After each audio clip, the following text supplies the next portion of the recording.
bring you back with the sound.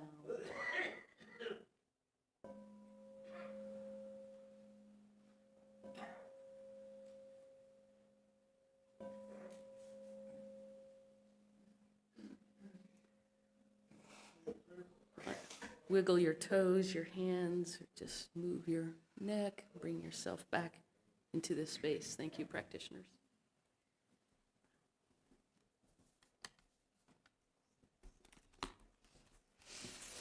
I'm sort of sad that we're coming to the end of our annual theme, Courage Over Comfort.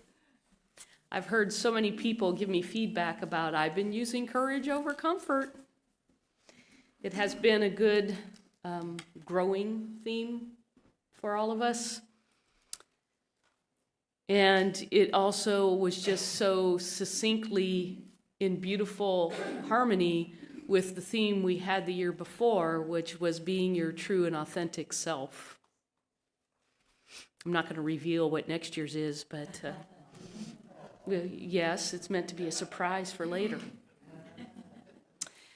But we move from this annual theme here in this month of December, as well as our last book called Alchemy, and I know I've had mixed reviews, some who have loved it, some who haven't liked it so much.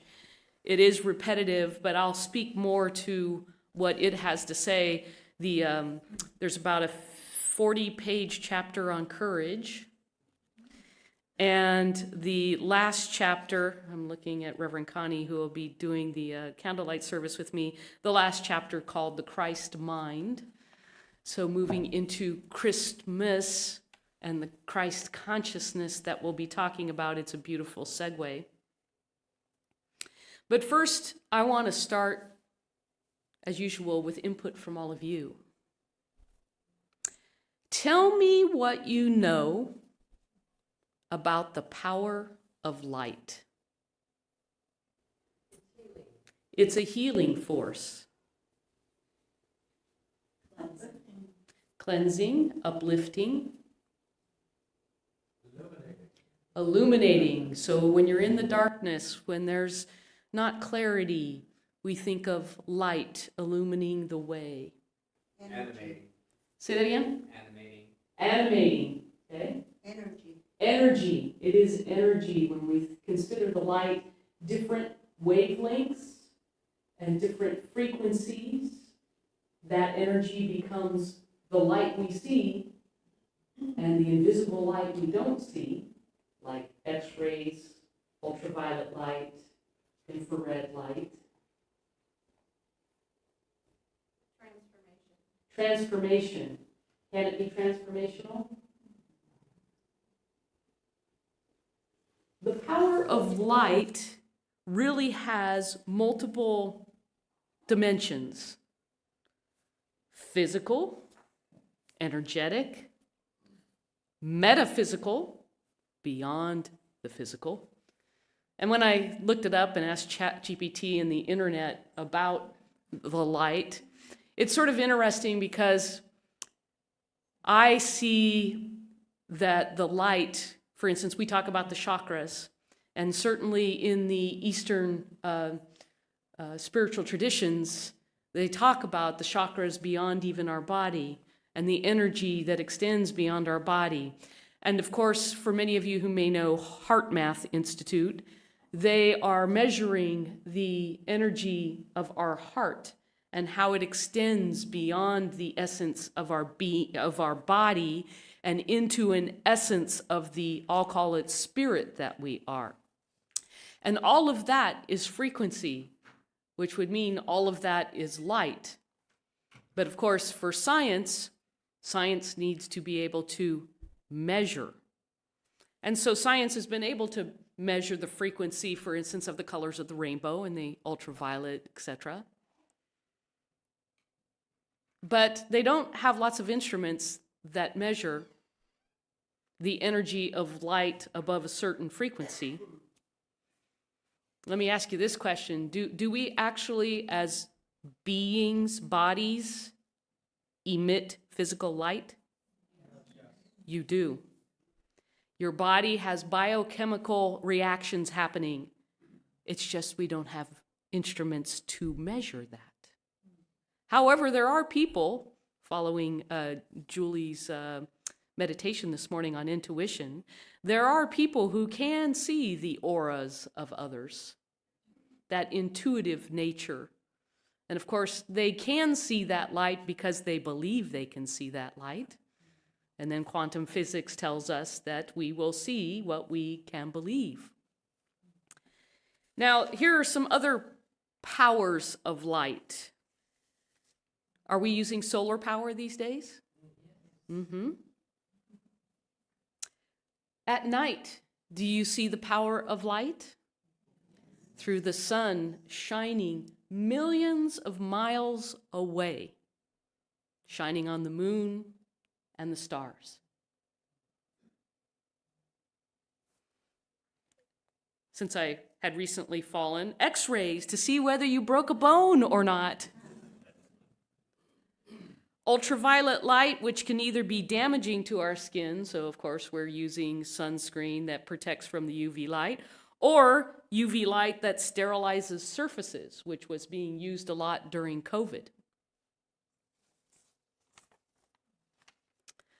Blue light, we're learning from computer screens, can cause eye strain and disrupt sleep. They also use blue light to regulate mood, which was news to me, and treat acne. Red light is used for muscle recovery. And of course, do I need to say the power of light when you're lost? It's sort of funny to think about. Years ago, I wouldn't have said I've carried a flashlight around with me, a lot, but times change. I carry a flashlight around with me. And then there are the metaphysical meanings of the different colors of light. For instance, purple and violet are usually referred to as intuition and spirituality. Green is usually for healing and balance. Again, for those of you familiar with the chakras, we know we relate the colors with the chakras. So really, there are multiple dimensions of light. And even as I continue to speak up here, I'm really mixing them all. The physical light, the metaphysical light, and the symbolic light.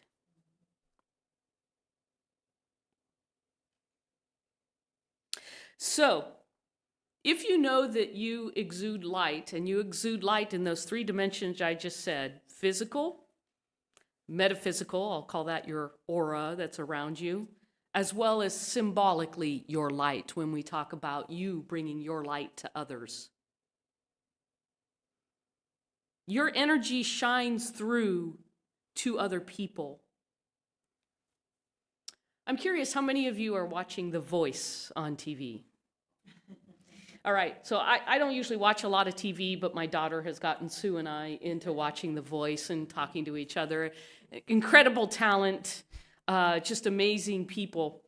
And we started a conversation with each other where one of the singers did not feel like they really had authentic moves. They looked like they were imitating. And so I said to Sue, what is it that allows us to be able to tell when somebody's authentic versus imitating? So we were having this discussion. It's not really a mental thing, right? It's something that you feel. Intuition.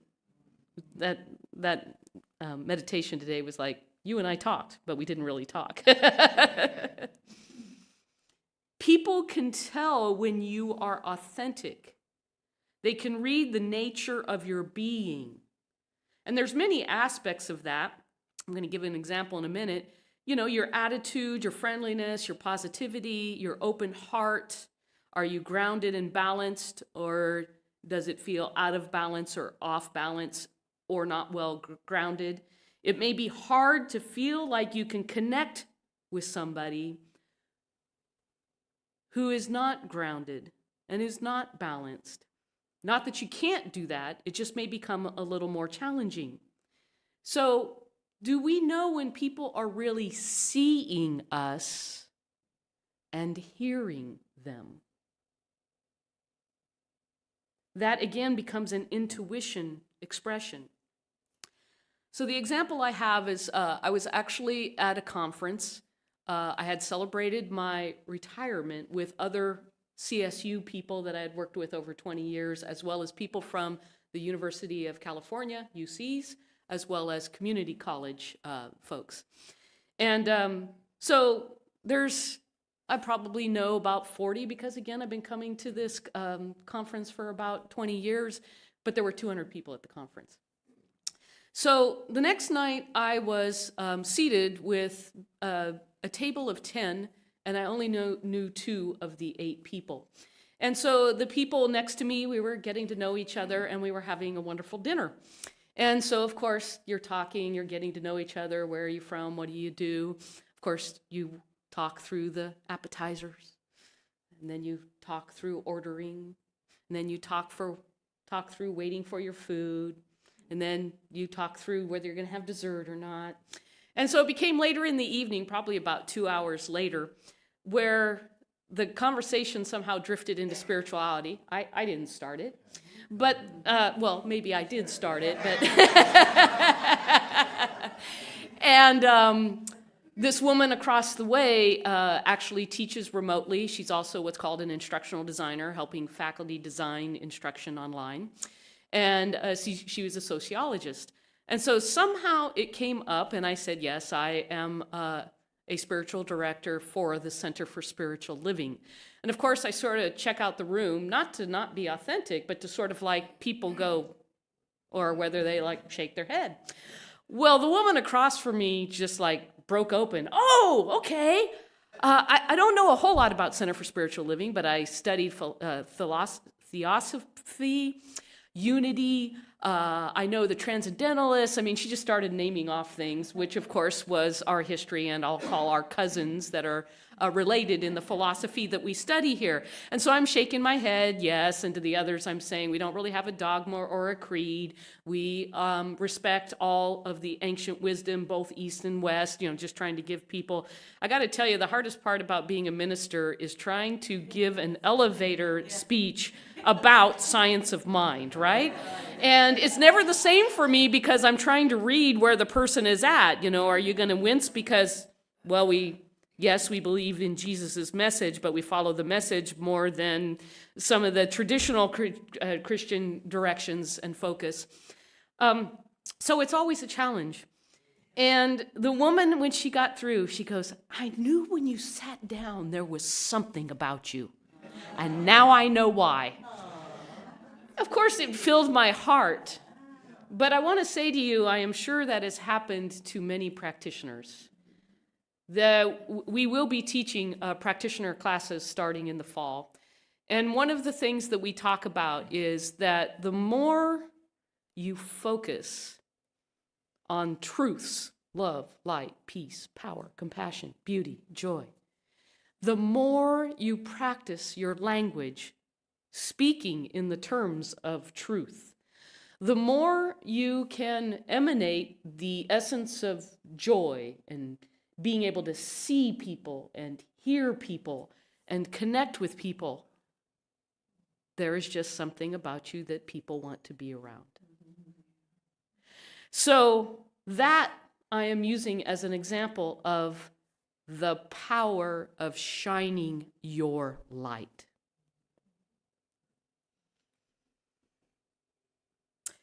It has been known, I've said this before, you can walk into a room and tell when there's tension. You can also walk into this room and tell when we're love and connection. I say that because even as we did Maria's celebration of life, there were people who hadn't been here before. I mean, they literally said, oh, I didn't even know this place was here. And yet there was something that they felt and they spoke to that. And it's because of you. It's because you are here. And as we do this inspirational service and we do the activities that we do, the vibration, the frequency, the light, the energy of who we are stays present here and touches other people. So you are known by the light that you are.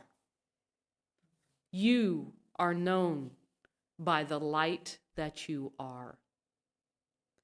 And our book, Alchemy, is basically talking about letting go of how you defined yourself or the decisions you made yesterday or in the past. Let go of the labels. Let go of the judgment. Let go of who you think you are. And remind yourself of the Christ light that you are at the core of your being. And why does that take practice? Because we all develop habits. Our habits about what we think about ourselves or about people around us, family, friends, or political party. We need to let go of those labels. And that takes practice. Your light does not need to be rationed. In giving, it comes back to you multiplied. So I think I told some of you that my family is of the opposite political persuasion. So for Thanksgiving, I did my spiritual practice about, I'm just going to show up so loving and joyful that that's all we can talk about. And really showed up asking particulars who I knew could cause conversation. Just to give you, just the conversation, I walked up to create a very personal, hey, how you doing? How are things going? And really asked personal questions to stay connected via the heart. I felt like that worked for me. I felt like conversations didn't need to go other places because I was keeping the conversation with the consciousness of love and connection.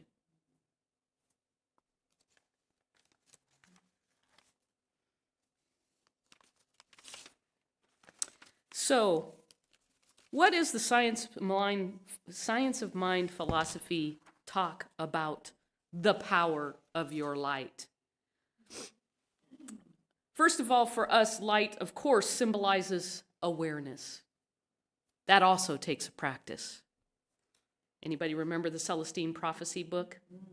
That book became very clear to me about if you look for coincidences, you will find them. And if you don't think there are any coincidences or that life isn't supporting you, won't see the coincidences that happened. So light, physically and metaphysically, symbolizes awareness and truth and the divine intelligence that lives in, as, and through all. Holmes, Dr. Ernest Holmes, our founder, emphasized that when individuals align with their divine nature, their light naturally shines outward, inspiring and uplifting others. We are here to express God's nature in unique and powerful ways.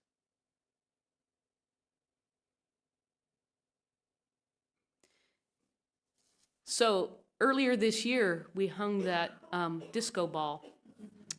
Scarlett, will you put the disco ball up, the picture that I have? And what do you remember about the disco ball? It's a mirror. That's right. I see you because I see the light and the reflection of your light in my eyes. So the first thing is to be the light, but then what happens? It shines and it reflects out into the world. Now, we don't get to see the ripple effect, but I like to think about the ripple effect in a way that's sort of like a net of light. And will you show Scarlett the next slide?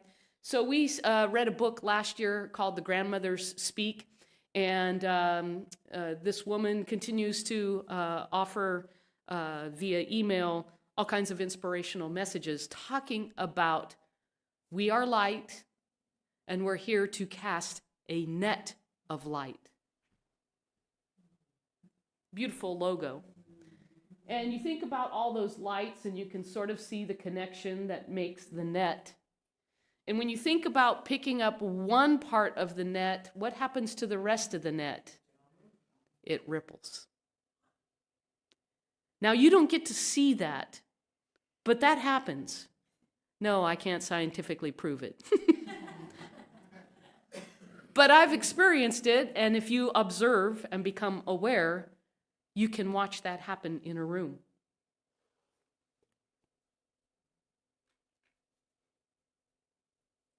So whether it's your thoughts, your actions, your words, the power of your words, as you walk into any room, the power of your light makes impact.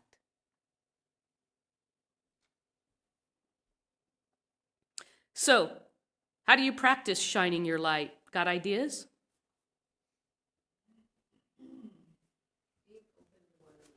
Be open to one another. Be joyful. Just interested in the other person. Say it again? Be interested in the other person. Yes, inquiry. I want to know you. Why? Because I know you are a reflection of me. And not that it's just focused on me, but I know that you are a reflection of the one. Just smile. Just smile. It makes a difference. Compassion. Say it again? Compassion. Compassion. Show compassion. And all these things mean that it has to be in your consciousness, in your intention, in your focus, which is why we do spiritual practices, so that it's always at the forefront of your mind wherever you go. Be authentic.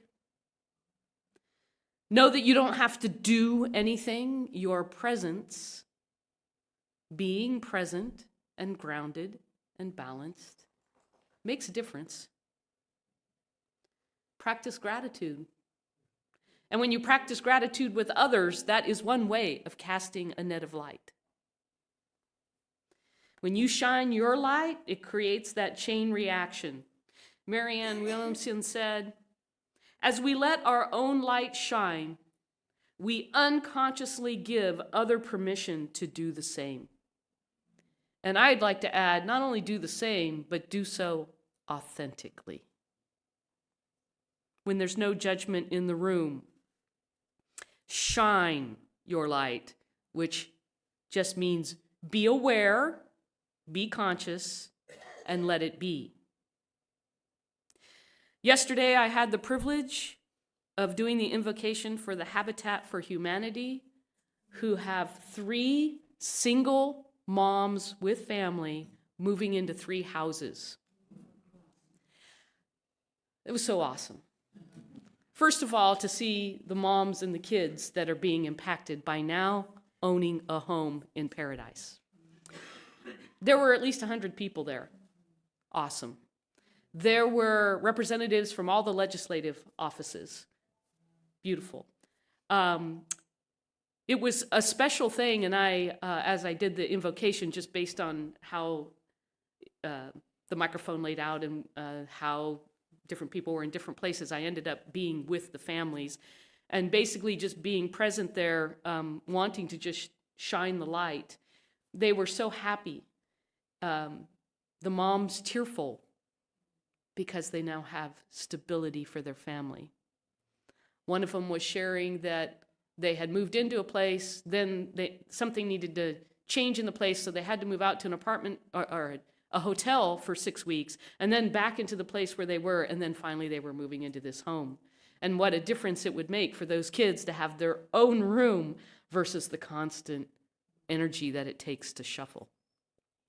Now, our center has donated to the Habitat for Humanity, and for those, I know there are frequently people from CSL Paradise who are watching us. I want you to know that CSL Paradise was called out, Center for Spiritual Living, for donating their lot to Habitat for Humanity. And Habitat for Humanity, before 2015, would do 1 or 2 houses a year. They've done 23. They have 15 more lots that have been donated.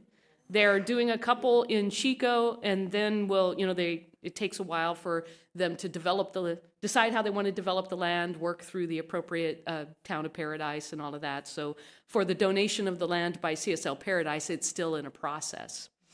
But it was wonderful to be there and to know that we were making a difference in the community. And so I signed us up.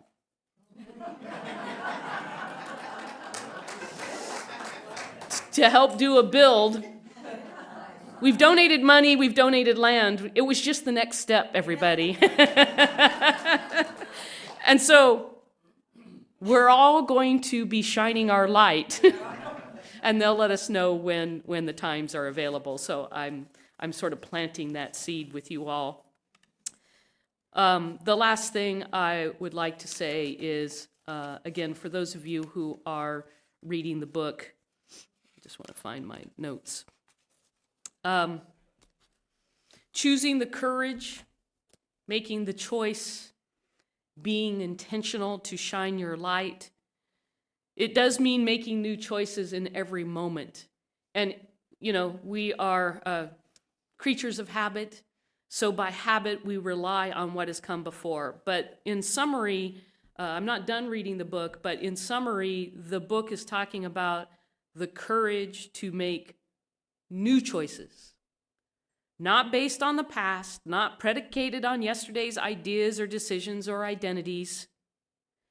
Choose courage to re-identify as one who is not separate from what's happening. And that may become hard in the future, or maybe hard for some now.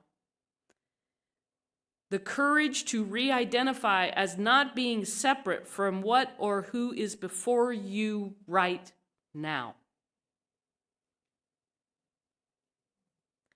He talks about standing in the upper room, which really means raising yourself to a higher vibration, knowing your divinity and the divinity of others and other circumstances. It doesn't always feel like that.